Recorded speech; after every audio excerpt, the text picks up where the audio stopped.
નડિયાદમાં Kapadvanj road ઉપર આવેલ મહેરસાગર સોસાયટીના ઘર નંબર 20માં રહેતા પંડ્યા પરસોત્તમદાસ અંબાલાલે પોતાના ઘરનો ટેક્સ વેરો ભરપાઈ ના કર્યો હોવાથી નડિયાદ નગરપાલિકા દ્વારા આજરોજ મામલતદાર અને પોલીસ બંદોબસ્ત સાથે પાણી અને ગટરનું કનેક્શન કાપવાની કામગીરી હાથ ધરવામાં આવી હતી।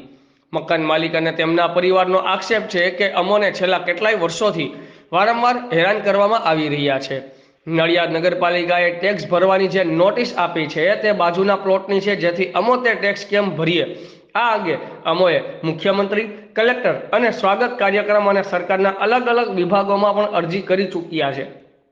તેમ છતાં અમોને ન્યાય મળ્યો નથી અને અમારી સામે રાજકીય કિનાખોરી રાખીને હેરાન કરવામાં આવી રહ્યા છે। તેમ છતાં અમોને ન્યાય નહીં મળે તો અમો આગામી દિવસોમાં નામદાર ગુજરાત હાઈકોર્ટમાં પુરાવા સાથે અપીલ કરીશું। બ્યુરો ચીફ અમિત પારેખ, આઝાદ મીડિયા લાઈવ, ખેડા।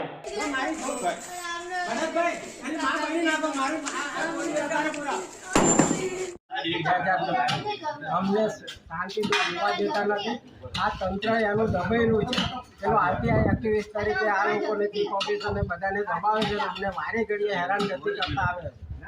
હવે જો વધારે હેરાનગતિ કરશે તો અમે અમારો જાણના પત્રને અમે કોઈ પણ આત્મવિલોપન કરી કે ગમે તે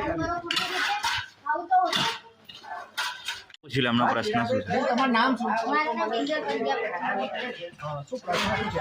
અમને આ મોરી ત્રિવાણી છે ને નગરપાલિકા બધા ભેગા થઈને તો ખોટી રીતે હેરાન કરે છે। બધા સૌથી જતા નથી।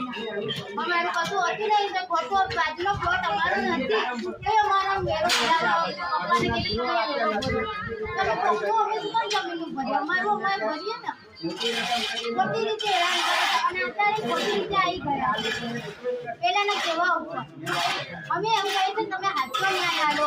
એનું એવું જ છે તમે તમારી જાતે જોઈને તમને નથી દેખાતું તો બધાના મકાન હરખા જ છે। બધા બધું કમ્પ્લીટ છે